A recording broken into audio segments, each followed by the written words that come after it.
Chris Corvette here, and you already know what time it is. It's time for some couture conversation and wardrobe wisdom.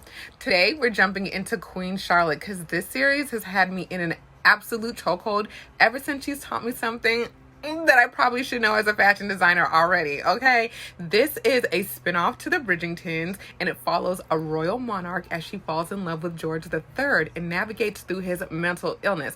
But I'm not here to give you a boring history lesson. I'm here to give you a boning fashion lesson. So let's jump into it.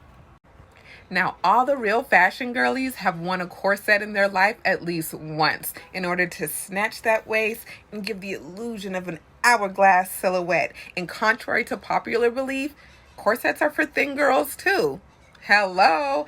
I should know because I love to include them in my collection, and I make them out of bandana because, let's face it, hood girls deserve to look girly too. Okay? Corsets first appeared on the French scene of fashion back in the 1500s, and ever since then, I can say they've been a staple in the fashion game. Now, here's where it starts to connect to Queen Charlotte.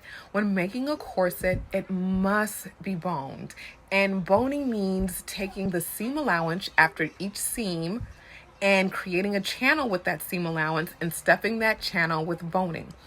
Currently, we only have two boning material options in the stores. We have plastic, which is my least favorite because it seems to curl in time after it gets old, and then metal, which is a little bit more secure.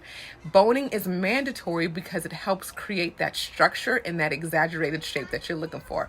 I'm going to let you guys watch this clip, the clip that blew my mind, and then we're going to get back into it. Ridiculous to the eye. Is there a point? You have not moved an inch in 6 hours. I am wearing Lyonnais silk encrusted with Indian sapphires, working with overlay of 200-year-old lace. Apparently too much movement can cause the sapphires to shred the lace. If that's not enough, the gown sits atop a bespoke underpinning made of whalebone. Whalebone? Yes, whalebone, brother. The bones of whales, whales died, so I could look like this.